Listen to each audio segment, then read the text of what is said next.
எல்லாருக்கும் வணக்கம். டே 1ல் இன்றைக்கி நான் உங்கள் கூட ஷேர் பண்ண போகிறது பார்த்திங்கன்னா ரொம்ப ஈஸியான சிம்பிளான ஒரு ரெசிபி. இன்றைக்கி நான் என்னோடய பிரேக்ஃபாஸ்ட்டுக்கு எடுத்துகிட்டு பார்த்திங்கன்னா தயிர் சாதம், அவரைக்காய் பொரியல், உளுந்து வடை. தயிர் சாதம் தானே அப்படின்னு நினைக்காதீங்க.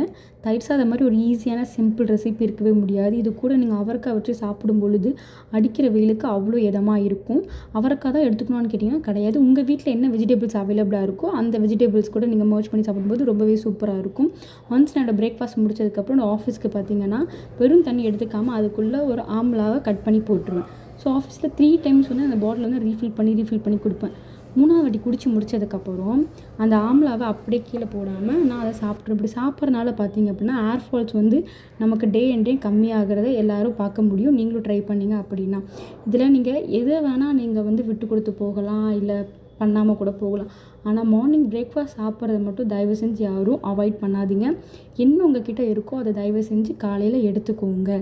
இந்த ஃபுட்டு தான் எடுக்கணும்னு கிடையாது. உங்கள் கிட்டே என்ன இருக்கோ அதை நீங்கள் சாப்பிடுங்க. இந்த மாதிரியான தகவல் உங்களுக்கு தேவை அப்படின்னா ஷேர் பண்ணுங்கள், லைக் பண்ணுங்கள், சப்ஸ்கிரைப் பண்ணுங்கள். தெரியாத உங்கள் ஃப்ரெண்ட்ஸ்க்கு ஷேர் பண்ணுங்கள். தேங்க்யூ ஃபார் வாட்சிங்.